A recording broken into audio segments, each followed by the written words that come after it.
तो हमारे सामने समस्या आ गई कि ये जिरंड इसमें कौन सा है। तो ये हमारा सेंटेंस जो है मोस्ट इंपॉर्टेंट है। सिंपल सिंथेसिस बनाने की कड़ी में हमारा आज का जो क्लास है, by using a preposition before a noun और जिरंड, किसी नाउन या जिरंड के पहले प्रीपोजिशन का प्रयोग करके हमें वाक्यों को जोड़कर सिंपल बनाना। तो सबसे पहले देख लेते हैं जिरंड होता क्या है। जिरंड क्या होता है? वर्ब की फर्स्ट फॉर्म में यदि हम आईएनजी जोड़ दें, वर्ब की फर्स्ट फॉर्म में यदि हम आईएनजी जोड़ दें तो हमारा क्या बन जाता है? जिरंड। इसका जो हिंदी अर्थ निकलेगा, हिंदी अर्थ वो क्या निकलेगा? क्रिया के साथ जब क्या जुड़ा होगा? ना, नी, ने, ना, नी, ने, ऐसे शब्द जुड़कर आएंगे। जैसे लिखा है टहलना, टहलना एक अच्छा व्यायाम है। टहलना एक अच्छा व्यायाम है। तो यहाँ पे जो हमारा टहलना था एक प्रकार से संज्ञा की तरह कार्य कर रहा था। ठीक है, walking, walking is a good exercise, walking is a good exercise. और ये हमारा सब्जेक्ट भी काम कर रहा था, सब्जेक्ट के रूप में भी था। तो हमारा जो जिरंड होता है वो हमारा नाउन की तरह कार्य करता है। जिरंड किसके रोल में काम करता है? जिरंड एक नाउन के रूप में कार्य करता है और जहां जहां नाउन प्रयोग हो सकता है, सब्जेक्ट की पोजीशन पे, ऑब्जेक्ट की पोजीशन पे, सभी जगह वो भी प्रयोग हो सकता है। जैसे लिखा है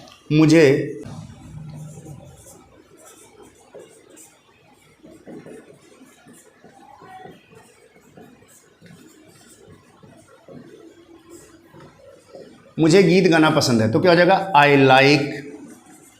like singing songs, I like singing songs, I like singing song. तो यहाँ पे सिंगिंग है, आई लाइक सिंगिंग सॉन्ग्स, मुझे गीत गाना पसंद है। तो कहने का मतलब क्या है कि जो हमारा जिरंड होता है वो किस रोल में कार्य करता है? जिरंड हमारा, जिरंड का जो फंक्शन होता है, gerund works as a noun, gerund works as a noun, एक संज्ञा की तरह कार्य करता है। किसके रूप में कार्य करता है? एक नाउन के रूप में। और नाउन के जो भी रोल होते हैं, नाउन के क्या रोल हो सकते हैं? सब्जेक्ट हो सकता है, सब्जेक्ट हो सकता है, और हमारा क्या हो सकता है? ऑब्जेक्ट हो सकता है, सब्जेक्ट के रूप में हो सकता है, ऑब्जेक्ट हो सकता है, ऑब्जेक्ट कॉम्प्लीमेंट होता है। जितने भी नाउन के रोल, जहां जहां नाउन को हम प्रयोग कर सकते हैं वहां वहां हम इसको प्रयोग कर सकते हैं। अब आगे देखते हैं जरा सा। हमारे सामने एक समस्या आ गई। क्या समस्या आ गई? Ramu is playing, Ramu is playing. फिर लिखा है, एक सेंटेंस लिखा है, आई सा रामू प्लेइंग, आई सा Ramu playing, playing cricket,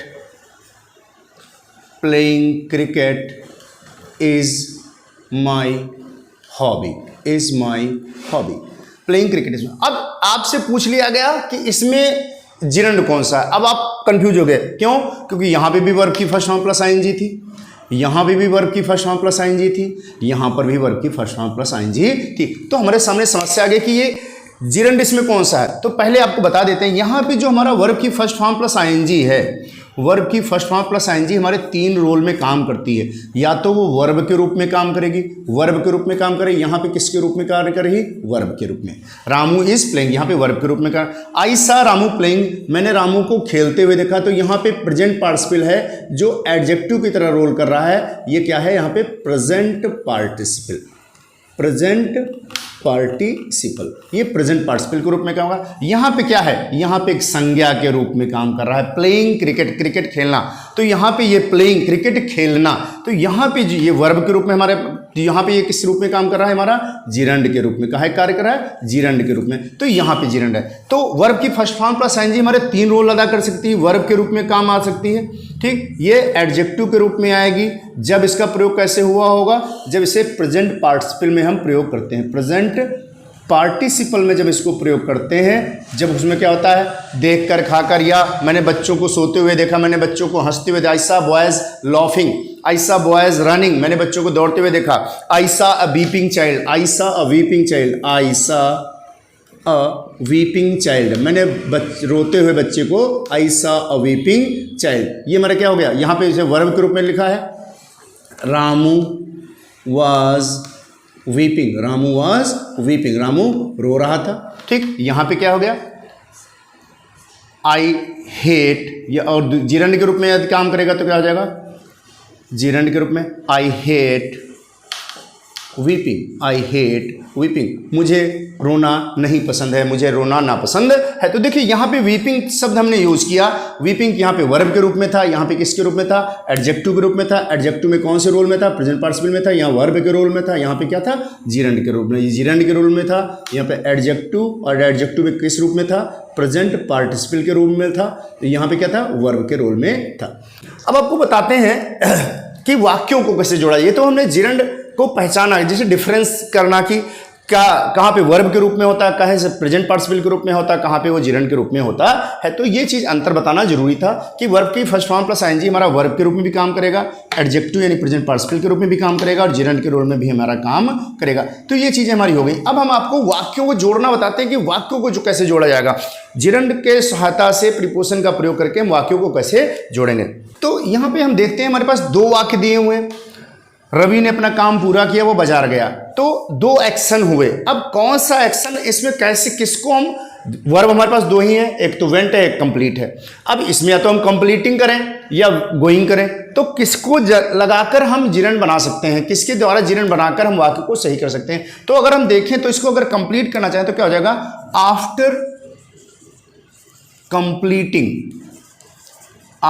completing his work, Ravi went to market. अपना काम पूरा करने के बाद, अपना कार्य पूरा करने के बाद रवि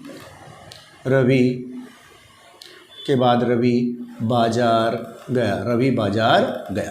तो ये सेंटेंस देखिए, कार्य पूरा करने के बाद, तो हमें एक प्रीपोजिशन की सहायता लेनी पड़ी। प्रीपोजिशन की सहायता के द्वारा क्या कहा है, by using A preposition before a noun और जिरंड, किसी नाउन या जिरंड भी तो हमारा नाउन की तरह कार्य करता है। तो आफ्टर कंप्लीटिंग, कुछ जब हमारे पास दो एक्शन होंगे तो उसमें किसी न किसी एक एक्शन को हमें जिरंड में कन्वर्ट करना होगा। तो हमें देखना होगा, उसका अर्थ निकालना पड़ेगा। हिंदी में अर्थ निकालेंगे, फिर हम देखेंगे कौन सी प्रीपोजिशन वहाँ पे लग सकती है। प्रीपोजिशन कुछ, हाँ, जैसे एक चीज़ मैंने बात कही प्रीपोजिशन की जरूरत, तो कुछ प्रीपोजिशन ऐसी जहाँ पे हमने इसका किस चीज़ का प्रयोग किया, आफ्टर। यदि कोई दो एक्शन है, दो एक्शन को कनेक्ट करना है तो हम जिरंड तो बना लेंगे जिरंड को, लेकिन जिरंड के साथ में एक सपोर्ट के लिए, जिरंड के सपोर्ट में, जैसे मैं आपको बताता हूँ, यहाँ पे लिखे दे रहा हूँ।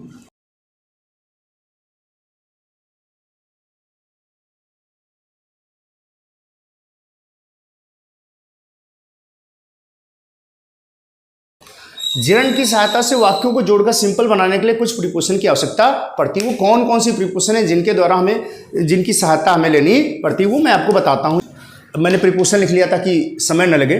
बिफोर पहले, लेकिन हमने ये डैश देख लगाया, बिफोर पहले, आफ्टर बाद में, बाई के द्वारा, ऐसे, ऑन पर, विदाउट बिना, फॉर के लिए, इन स्पाइट ऑफ बावजूद, बिसाइड्स अतिरिक्त, इंस्टेड ऑफ बजाय, बिकॉज ऑफ कारणवश। अब ये जो डैश लगाया उसके पीछे एक सस्पेंस है। सस्पेंस क्या है, जब जिरंड यहाँ पे अर्थ निकालेंगे तो के पहले, के बाद, के द्वारा, इसमें केवल होगा पर, केवल पर आएगा, इसमें के पर नहीं होगा, ठीक। के बिना, के लिए, के बावजूद, के अतिरिक्त, के बजाय, के कारणवश। अब देखते क्या है, जैसे कोई एक काम हुआ, एक कार्य हुआ, उसके पहले कोई कार्य हुआ, ये दो कार्य हुए, ये कहाँ पे बिफोर लगेगा, दो कार्य हुए तो एक पहले हुआ, एक बाद में हुआ, तो क्या होगा, हम पहले शब्द का प्रयोग कर लेंगे इसमें।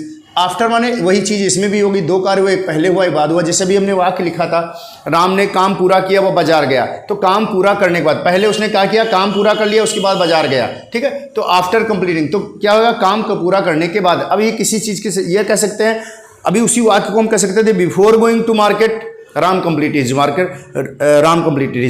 तो हम ये क्या है, दो कार्य होंगे, इसमें भी पहले बाद का जब जिक्र होगा तब इसका प्रयोग होगा। के द्वारा, जब किसी चीज़ के द्वारा, कोई गतिविधि के द्वारा, किसी कार्य के द्वारा, किसी संज्ञा के द्वारा, किसी कार्य के द्वारा कोई काम होगा तो इसका प्रयोग होगा। आन माने पर, जब किसी कार्य से कार्य के होने पर, किसी कार्य के होने पर। के बिना, कोई चीज़ न होने पर, कोई कार्य न होने पर, ठीक, तो विदाउट। और फॉर माने के लिए, कोई मकसद हो, कोई मकसद या उद्देश्य को प्रकट कर रहा हो तो हमारा फॉर लग जाएगा।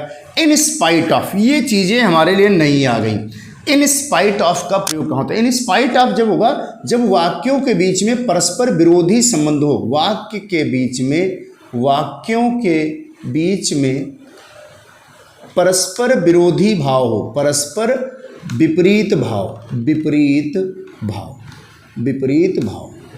जब वाक्यों के बीच में परस्पर विपरीत भाव हो कि उसने ऐसा किया, मतलब जिसको हम अगर अवधी भाषा में बोलें, कहने लगे कि उसने ऐसा किया फिर भी ऐसा हो गया, तो मतलब जिससे मेहनत की और फेल हो गया, तो मेहनत करने का विपरीत भाव हो गया ना। मेहनत करने से तो सफलता होनी चाहिए, लेकिन क्या है, मेहनत करने के बावजूद जब फेल हो गया। बिसाइड्स के मतलब अतिरिक्त होता है, के अतिरिक्त मतलब एक्स्ट्रा में, मतलब यह भी हुआ, वह भी हुआ, यह भी हुआ और वह भी हुआ, मतलब ये भी काम हो गया एक चीज़ और। जैसे अब मार्केट्स में जाते हो तो उसमें जो शॉपिंग कॉम्प्लेक्स होता है उसमें कहते हैं बाई 1 गेट 1 फ्री, एक के साथ एक फ्री। तो एक समझ लीजिए ये क्या है, एक के साथ एक फ्री, एक के साथ एक फ्री मतलब अतिरिक्त, के अतिरिक्त और भी, मतलब एक्स्ट्रा में, एडिशन, एक्स्ट्रा मतलब एडिशन में। फिर क्या था, के बजाय मतलब जिसे समझ लें के स्थान पर,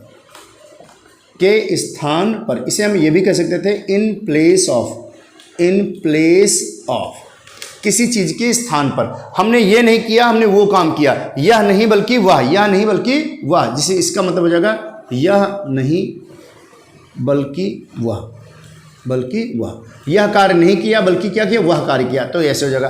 के कारणों जब कारण परिणाम का संबंध हो, वाक्यों के बीच में कैसा संबंध हो, कारण और परिणाम का संबंध हो, तो ये चीज लगेंगे। तो ये हमारी कुछ प्रीपोजिशन है जिनकी हमें आवश्यकता पड़ेगी। मैं आपको अभी उदाहरण बताता जा रहा हूं और ये सारी चीजें धीरे धीरे आपको क्लियर हो जाएंगे। ही did not work hard, he passed. अब हम इन वाक्यों के बीच में रिलेशन देखते हैं। उसने कठिन परिश्रम नहीं किया, वह पास हो गया,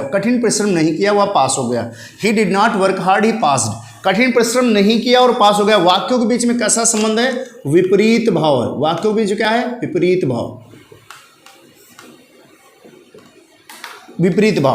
भाव मतलब मेहनत नहीं की तो क्या होना चाहिए, फेल होना चाहिए, लेकिन मेहनत नहीं की फिर भी पास हो गया। तो हम इसको कैसे जोड़ेंगे, जो विपरीत भाव होते हैं, अभी हमने प्रीपोजिशन देखी थी, अगर पीछे बैक करके देखें तो उसमें विपरीत भाव जब जुड़े होते हैं तो क्या है का प्रयोग होता है, इन स्पाइट ऑफ। का है प्रयोग होगा, इन स्पाइट ऑफ। तो यहाँ पे जो विपरीत भाव होंगे तो क्या बनेगा हमारा, इन स्पाइट ऑफ।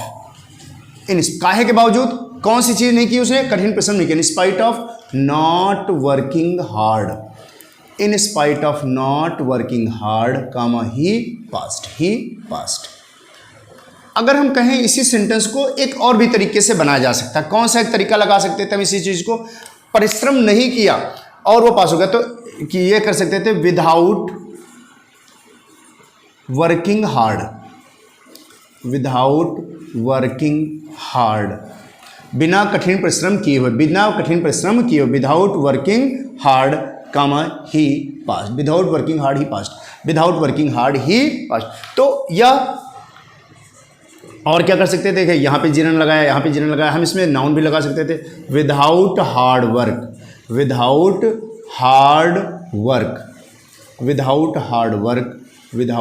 He past. तो देखिए यहाँ पे हमने क्या क्या लगाया, हमने यहाँ पे जिरन लगाया, यहाँ पे क्या लगाया, नाउन लगा दिया। हार्ड वर्क, कठोर कार्य, कठिन परिश्रम, बिना कठिन परिश्रम के, तो बिना कठिन परिश्रम के वो पास हो गए। तो ये हमारे सेंटेंसेस हो गए। तो इसका यहाँ पे पहला चीज़ क्या बनी, जब वाक्यों के बीच में, यहाँ पे नियम लिखे दे रहा हूँ, क्या है,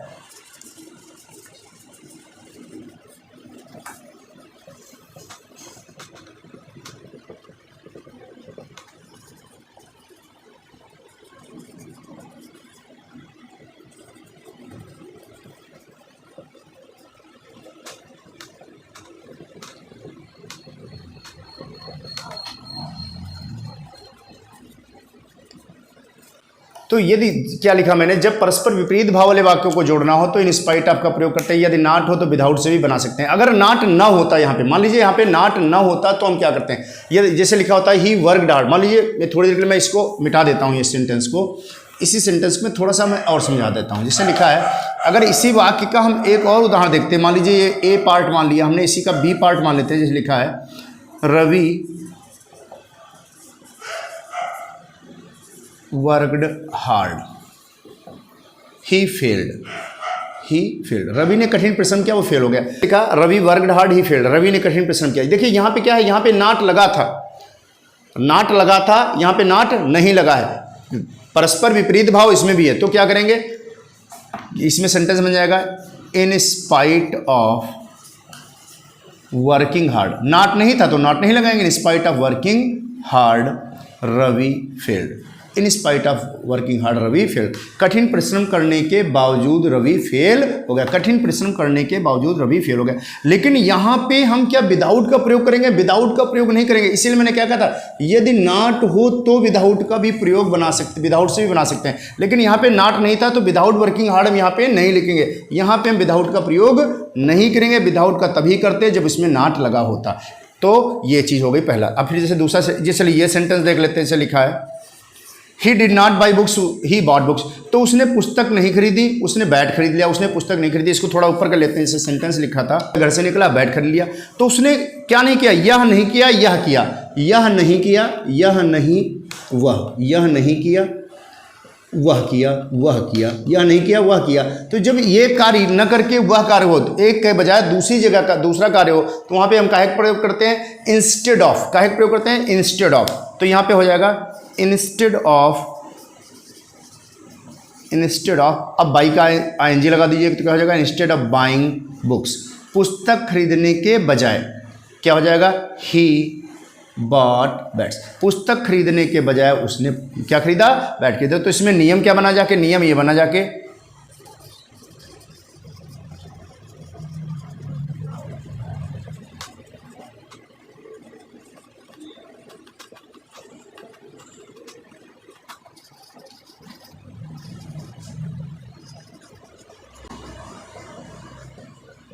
तो यहाँ पे क्या क्या है, जब एक क्रिया न करके उसके स्थान पर दूसरी, मतलब उसने पुस्तकें नहीं खरीदी, उसने क्या खरीद लिया, बैट खरीद। तो इंस्टेड ऑफ बाइंग बुक्स, पुस्तकें खरीदने के बजाय उसने क्या खरीद लिया, बैट खरीद लिया। बैट खरीद लिया, बाद में घर में गया, मारा गया।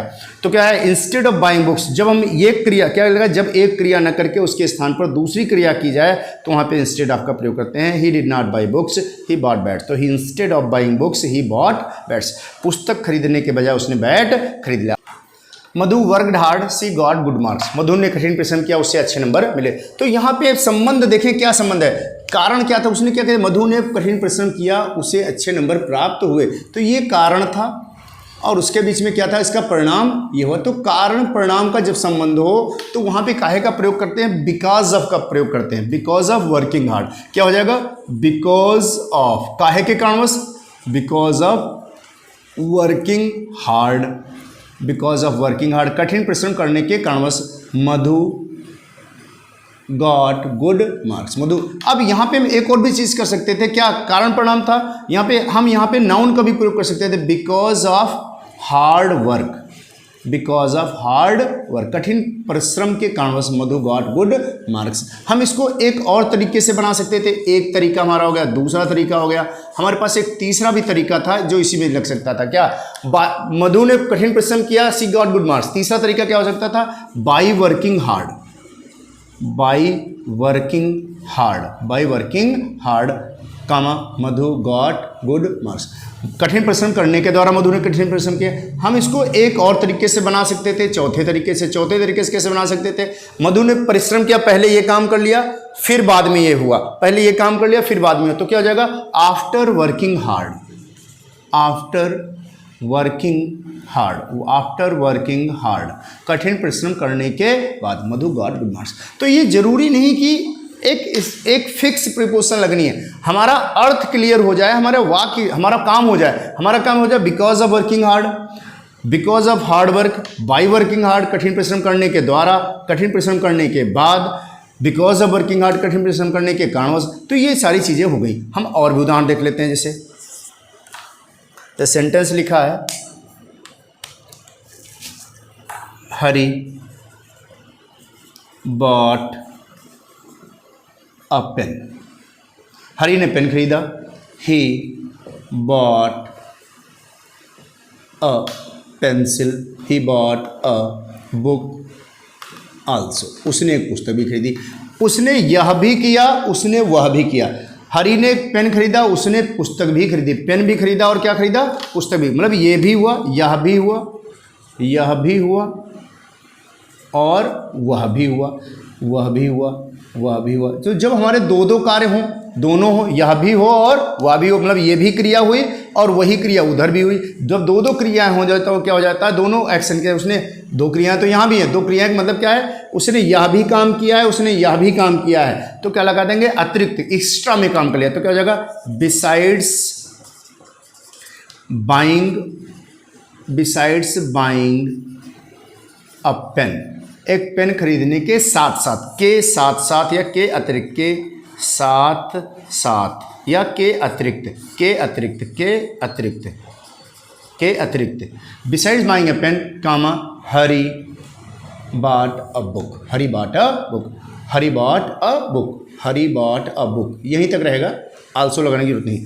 ठीक, besides buying a pen Hari bought a book, किताब खरीदने के साथ साथ या पेन खरीदने के साथ साथ हरी ने पुस्तक भी खरीदी, ये भी खरीदा, वो भी खरीदा। एक और उदाहरण देख लेते हैं, जैसे लिखा है,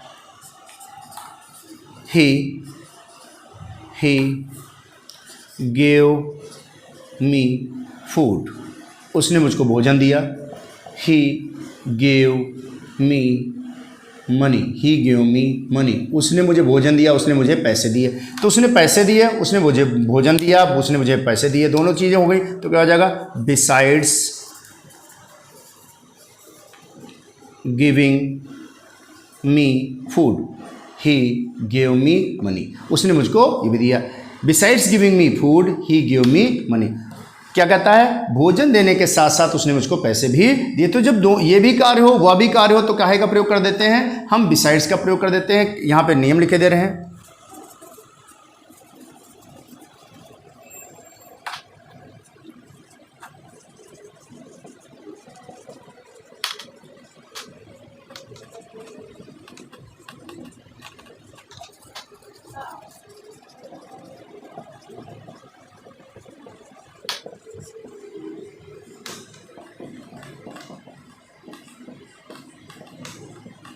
तो क्या होगा, जब एक साथ दो कार्य किए जा रहा था, जहां पर यह भी कार्य हुआ वह भी कार्य हुआ, तो वहां वाला भाव हो तो वहां पर बिसाइड्स का प्रयोग करते हैं। ध्यान दें, बिसाइड्स के बाद आप लगाने की आवश्यकता नहीं। यहाँ पे एक डिफरेंस मैं आपको और बता दूं, बिसाइड्स और बिसाइड में अंतर है। यहाँ पे एक अंतर बता दूं, यहाँ पे मैं आपको, बिसाइड्स और बिसाइड में अंतर, बिसाइड और बिसाइड में अंतर। बिसाइड माने होता है के किनारे, के किनारे या के निकट, के निकट। और जो हमारा बिसाइड्स होता है, जो हमारा क्या होता है, बिसाइड्स, बिसाइड्स के मतलब है एक्स्ट्रा में, के अतिरिक्त, के साथ साथ, के अतिरिक्त और भी, के अतिरिक्त और भी या के साथ साथ। जैसे यहाँ पे मैं इसको वाक्य लिख के बताऊँ तो थोड़ा सा मुझे मिटाना पड़ेगा। जैसे बिसाइड और बिसाइड्स में क्या अंतर है, I am sitting beside a river, I am sitting beside a river, मैं नदी के किनारे बैठा हूँ, I am sitting beside a kitchen, I am sitting beside kitchen, I am sitting beside a river. Besides pen he gave me pencil, pen के अतिरिक्त उसने मुझको पेंसिल भी दिया। जैसे यहाँ पे हमने क्या था, बिसाइड्स, तो बिसाइड्स और बिसाइड में अंतर ध्यान रखना। बिसाइड के मतलब होता है के किनारे, बिसाइड में होता है के अतिरिक्त। एक यस जुड़ जाने से इसका अंतर पड़ जाता है। देखिए ये दोनों प्रिपोजिशन पर ध्यान देने वाली चीज है। आगे बताते हैं और उदाहरण। हाँ, तो और उदाहरण देख लेते हैं। जैसे he washed his clothes he then went to market, उसने अपने कपड़े धोए हुआ, उसके बाद देन माने तब वह बाजार गया। तो पहले कौन सा काम हुआ, उसने अपने कपड़े धो लिए, तो यानी कपड़ा धोने के पश्चात वह बाजार गया। तो ये हमारा सेंटेंस क्या हो जाएगा, कपड़ा धोने के पश्चात हो जाएगा after washing his clothes comma ही। अब ये देन हमारा जो है ये हट जाएगा। क्यों हट जाएगा, क्योंकि हमने आफ्टर इधर लगा दिया। तो ये देन हमारा after washing clothes comma he went to market, he went to market, वो बाजार गया। एक काम के बाद एक, हम इसको ऐसे भी लिख सकते थे भाई, वो बाजार पहले कौन सा काम हुआ, कपड़े धोए गए, बाद में बाजार गया, तो हम इसको लिख सकते थे ये भी, before going to market, before going to market, बाजार जाने से पहले, बाजार जाने से पहले ही वॉश्ड हिज क्लॉथ्स, बाजार जाने से पहले उसने अपने कपड़े धोए। भाई ये भी तो हो गया, बस क्या है, आफ्टर लगाया तो ये इधर से सेंटेंस शुरू होगा, बिफोर लगाया तो वो सेंटेंस उधर से हो जाएगा। Before going to market he washed his cloth. तो कहने का मतलब क्या, जब एक काम के बाद दूसरा काम हो रहा हो तो वहाँ पे क्या लगाते हैं हम, आफ्टर या बिफोर का प्रयोग। बिफोर तब लगाएंगे जब किसी काम के कोई काम किसी गतिविधि से पहले हो गया हो, तो बिफोर आफ्टर का प्रयोग हम ऐसे करेंगे। तो कायदे से जो काम बाद में हुआ उसको बाद में रखेंगे, ठीक है, और आफ्टर लगाएंगे यहाँ पे। जो काम पहले हुआ है उसको फिर वहां पे रखेंगे, जो शब्द लगा हुआ उसके हिसाब से वो शब्द लगाते हैं। अब जैसे ये सेंटेंस देख रहे थे, ये सेंटेंस थोड़ा सा ध्यान देने वाला है। He saw his mother he became glad. उसने अपनी माँ को देखा, वो प्रसन्न हो गया। अगर हम कहें माँ को देखने के बाद प्रसन्न हुआ, तो आपको बता दें एक जो इमोशंस होती हैं, जो हमारी इमोशंस होती है, चाहे सुख की हो, चाहे दुख की हो, चाहे आश्चर्य की हो, सुख दुख आश्चर्य जो भी हमारी इमोशंस हैं वो क्या होती हैं, वो तत्काल होती हैं। वो क्या होती है, तत्काल होती है, ये बात नहीं। अगर हम इस सेंटेंस को कहें, after seeing his mother he became glad, after seeing his mother, after seeing his mother, अपनी माँ को देखने के बाद ही बिकेम ग्लैड, वह खुश हुआ, ही बिकेम ग्लैड, वह प्रसन्न हुआ। तो कहीं ना कहीं थोड़ा सा कमी महसूस होती है इस सेंटेंस में। अगर हम इसको लिखते हैं अपनी माता को देखने पर, अब आपके मन में आ गया देखकर अगर से लगा दें, तो देखकर लगाना, तो अगर हम कह देंगे देखकर, माता को देखकर, देखकर अगर हम कहेंगे तो हमारा सेंटेंस क्या हो जाएगा, जैसे अगर हम कहें देखकर, तो देखकर के लिए हम कह देंगे, इस्तेमाल करेंगे सीइंग, और सीइंग जब लगाएंगे तो अर्थ क्या निकला, देखकर, देखकर निकल जाएगा, तो हमारा क्या हो जाएगा, प्रेजेंट पार्टिसिपल, ये हो जाएगा प्रेजेंट पार्टिसिपल। तो ये तो नहीं बनेगा, तो फिर ये तो यहाँ पे लगना नहीं। यहाँ पे तो आप एक्सरसाइज में बंधे हुए जिरंड की तरह, तो क्या लगोगे, ऑन सीइंग, ऑन सीइंग। अब इसका अर्थ क्या निकलेगा, देखने पर, देखने पर, देखने पर, on seeing his mother, on seeing his mother, comma he became glad, he became glad. तो देखिए जब भी हमने ये ऑन क्यों लगाया, आफ्टर क्यों नहीं, आफ्टर इतना सटीक नहीं बैठेगा जितना सटीक ये बैठेगा। क्यों, इमोशंस जो होती है, सुख दुख आश्चर्य, जैसे आप अभी मान लीजिए आप क्या, आपने कोई खुशी का क्षण आया, आपका रिजल्ट आया, बहुत अच्छे नंबर पे, और इतने अच्छे नंबर मिल गए, या कुछ एकदम से चला, बैटिंग कर रहे हैं, आप आउट हो गए तो बहुत जरूरी मैच था, और एकदम से आउट हो गए तो निराश होकर चले जाएंगे। तो ये नहीं कि बाद में आपको तुरंत सडन इमोशंस का क्या होता है, आपका रिजल्ट आया, पास हो जाते हो, अच्छे नंबर पाते हो, तो आपको बता दें इमोशंस का क्या होता है, सुख दुख आश्चर्य जो भी इमोशंस होती है वो तत्काल होती है, तत्काल होती है। अगर हम उसमें कर में जाएंगे तो हमारा प्रेजेंट पार्टिसिपल हो जाएगा, इसलिए वहां पे क्या लगाना चाहिए, आन लगाना चाहिए, बजाय आफ्टर के बजाय हमें किसको लगाना चाहिए, हमें आन को लगाना यहाँ पे ज़्यादा उचित माना जाएगा। हम इसमें आन का प्रयोग करें। इसमें एक मोस्ट इंपॉर्टेंट सेंटेंस है, मैं आपको बताता हूँ, इसको मिटा देता हूँ। अब मान लीजिए सेंटेंस, ये मोस्ट इंपॉर्टेंट सेंटेंस है। इस एक्सरसाइज में अगर देखा जाए तो ये सेंटेंस सबसे महत्वपूर्ण है। हर हस्बैंड डाइड, उसका पति मर गया, सी हर्ड द न्यूज, उसने समाचार सुना, सी फेंटेड। तो इसमें 3 सेंटेंस आ गए, तो 3 सेंटेंस आ गए, कोई दिक्कत कोई नहीं। अपने पति का मृत्यु का समाचार सुनने पर, सुनने पर, मरने पर तो नहीं आएगा, सुनने पर और बेहोश होने पर। तो उसमें सबसे क्या है, अपने पति की मृत्यु का समाचार सुनने पर वह बेहोश हो गई। तो क्या हो जाएगा, अगर हम कहें आफ्टर हियरिंग, तो सुनने के बाद भी बन जाएगा, लेकिन क्या हमने क्या बताया था, इमोशंस का रिएक्शंस, इमोशंस जो होती हैं उनका रिएक्शन क्या होता है, इमोशंस का रिएक्शन सडन होता है, इमोशन का रिएक्शंस सडन होता है। क्या होता है, सडन होता है। वो बात अलग है कि बाद में आदमी के दिमाग में दुख भर जाए, तो इमोशंस का रिएक्शन सडन होता है। तो यहाँ पे हम आफ्टर ना लगाएं तो ज़्यादा उचित होगा। सेंटेंस हमारा बनेगा, फिर क्या सेंटेंस बनेगा, on hearing the news of, on hearing the news of her husband's death, her husband's death C fainted. अब आपको बता दें यहाँ पे गलती क्या होती है। अगर हम इस सेंटेंस को समझ भी लें तो हम सबसे ज़्यादा गलती क्या करते हैं, बहुत अच्छा समझ लेने वाले बच्चे भी क्या बोलते हैं, ऑन हियरिंग द न्यूज़, यहाँ तक सब सही कर ले जाते हैं, और यहाँ पे क्या गलती करते हैं, डाइड लिख देते हैं, ऑन हस्बैंड डाइड। जब हम डाइड लिख देंगे तो हमारा क्या हो जाएगा, यहाँ पे क्या हो जाएगा, एक वर्ब ये हो जाएगी, एक वर्ब हो जाएगी, तो हमारा सेंटेंस क्या हो जाएगा, गलत। तो इस सेंटेंस हमारा सही है अगर हम ये लिख देते हैं, on hearing the news of husband died, husband died. अगर हम ये लिख देते हैं सी फेंटेड। तो ये सेंटेंस हमारा क्या हो जाता है, गलत हो जाता है। हम गलतियां ज़्यादातर यही गलती करते हैं, तो ध्यान देना हमें ऐसी गलती नहीं करनी है, हमारा सेंटेंस गलत हो जाएगा। यहाँ पे हमें क्या करना है, इसका डाइड का जो डाइड है इसका नाउन फॉर्म बना देना। डाइड का क्या बना देना, नाउन बना देना। तो क्या हो जाएगा, डेथ।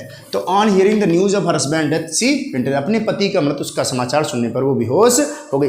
तो आफ्टर से बनाना चाहते तो आफ्टर से बन जाता, ऐसा नहीं। After hearing the news of husband death, यहाँ पे हम ऑन की जगह पे चाहते तो हम क्या कर सकते थे, आफ्टर लगा देते और सेंटेंस पूरा ऐसे लगे देते, तो हमारा ग्रामेटिकली करेक्ट हो जाता, ग्रामर की दृष्टि से हमारा सेंटेंस सही था। लेकिन ये अगर वही चीज़ है, इसको अगर हम 75% सही की वरीयता देते हैं तो इसको 25% की वैल्यू दी जाएगी। बात समझे? तो ये के बजाय आप इसको प्रयोग करेंगे तो जरूर। अच्छा, और भी उदाहरण देखते हैं। जैसे इसमें सेंटेंस लिखा है, क्योंकि ये चैप्टर क्या था, by using a preposition before a noun और जिरंड। हमने नाउन के कुछ उदाहरण देखे, ज़्यादातर हमने जिरंड का ही प्रयोग किया है। जैसे लिखा है, Ravi bought a book, he paid ₹500। Ravi ने पुस्तक खरीदी, उसने 500 रुपये दिए। रवि ने पुस्तक खरीदी, उसने 500 रुपये दिए। तो हम इसको बता दें, यहाँ पे पहले तो हम अपने जिरंड की तरह बना दें। After buying a book, Ravi ने, तो इसको हम कैसे बना सकते थे, कितने तरीके थे हमारे पास तरीके ये थे। हम इसको कर सकते थे ऐसे, after buying a book Ravi paid ₹500। भाई किताब खरीदने के पश्चात उसने रवि ने 500 रुपये दिए, एक ऐसे बना सकते थे। और दूसरा तरीका क्या है आपको बता दें, खरीदा बेचा फार। खरीदा बेचा फार, आप ध्यान रखो, खरीदा बेचा क्या, खरीदा बेचा फार, खरीदा बेचा फार। खरीदा बेचा फार तो क्या है, ये जुगाड़ आपको बता दिया हमने। जब कभी खरीदा बेचा आए तो खरीदा बेचा क्या हो जाएगा, फार। आप क्या लिख दो, Ravi bought a book for ₹500।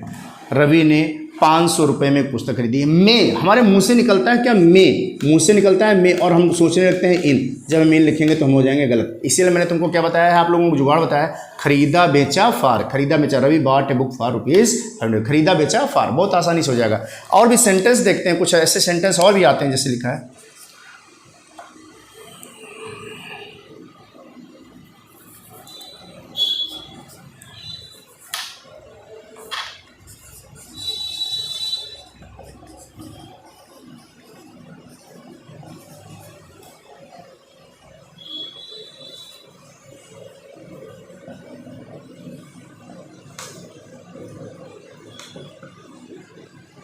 Sentence लिखा, Anamika was sick, she did not go to school. Anamika बीमार थी, वह स्कूल नहीं गई। अब इसमें हम कहाँ से लगा देंगे आके, क्या लगा देंगे आके, तो इसमें क्या हो जाएगा, because of sickness. Because of sickness, बीमारी का, ऑन अकाउंट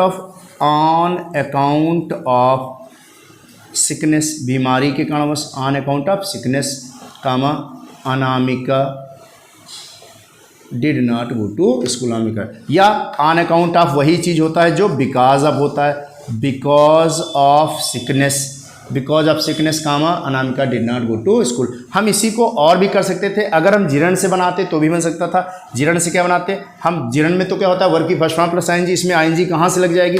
हम इसी का अगर वर्ब फॉर्म देखें, ये बी हेल्पिंग वर्ब होती है। हमने कई बार पीछे चैप्टर्स पढ़ाए, उसमें बताया बी हेल्पिंग वर्ब। तो ये बी हेल्पिंग वर्ब का हिस्सा था। बी का अगर बनाएंगे वर्ब तो क्या जाएगा, बीइंग बन जाएगा। तो बिकॉज ऑफ, हम इसी को बना सकते थे, because of being sick, because of being sick comma Anamika did not go to school. तो मेरा ये भी तरीका है, ये भी तरीका है। तीन तरीके से सेंटेंस बन सकते हैं। और भी कोई वाक्य देख लेते हैं, जैसे जो कठिन हो उनको बताते हैं। कुछ और उदाहरण देख लेते हैं। You help me, I would have been drowned. आपने मेरी सहायता की, I would have been drowned, मैं डूब गया होता। आपने मेरी सहायता की, मैं डूब गया होता। अब इसमें हम कहाँ से सहायता करना या डूबना, ऐसा तो नहीं बन रहा है। तो उसने क्या कहा था, चैप्टर था प्रीपोजिशन बिफोर ए नाउन और जिरंड। हम यहाँ पे जिरंड अगर नहीं बन पा रहा तो नाउन का प्रयोग करें। जिरंड भी हमारा नाउन की तरह था, हम इसमें और कोई ऑप्शन देते हैं तो क्या बनेगा, I would have been drowned without your help. I would have been drowned, हम इसको बना सकते थे, मैं डूब गया होता। I would have been drowned, I would have been drowned, I would have been drowned without your help, without your help, आपकी सहायता के बिना, विदाउट योर हेल्प, ये हमारा होगा प्रीपोजिशन हो गई, ये हमारा क्या होगा, नाउन हो गया, विदाउट योर हेल्प, आपकी सहायता के बिना, विदाउट योर हेल्प, आपकी सहायता के बिना मैं डूब गया होता, तो विदाउट हमारा प्रीपोजिशन होगा, ये हमारा क्या होगा, नाउन होगा, विदाउट योर हेल्प, बिना आपकी सहायता के मैं डूब गया होता। He has failed many times, वो कई बार फेल हो गया, स्टिल होप्स टू सक्सीड, वह अभी भी सफल होने की उम्मीद करता है। तो भी इसको बना सकते थे, in spite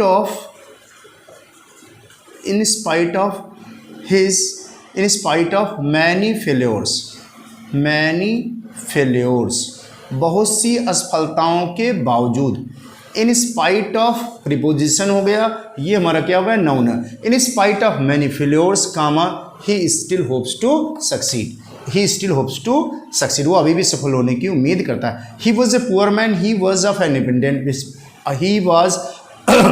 he was a poor man, he was of an independent spirit, he was था, गणित की तरह कॉमन ले लिया, सीधे उठा के ले आया, बहुत आसानी से हो गया। he was a poor man of an independent spirit, he was a poor man of an independent spirit, of an independent spirit। preposition noun, preposition noun, preposition noun, preposition noun, फिर क्या है, he behaved rudely with me, I was quite displeased, उसने मेरे साथ बुरा व्यवहार किया, आई was quite displeased, मैं बहुत दुखी हो गया, परेशान हो गया, तो क्या हो जाएगा, I was quite displeased, I was quite displeased, मैं बहुत ज़्यादा निराश हो गया, I was quite displeased at displeased के बाद एट लगता है, I was quite displeased at her rude behaviour, at her rude behaviour, उसकी एट हर नहीं, यहाँ पे क्या होगा, ही, तो हो जाएगा at his, I was quite displeased at his rude behaviour, I was quite displeased at his rude behaviour. तो इसमें ये हो गया, मैं अब यहाँ पे क्या लगा, प्रीपोजिशन है, ये क्या है, हिज रूड बिहेवियर, उसका बुरा स्वभाव, ये हमारा संज्ञा हो गया।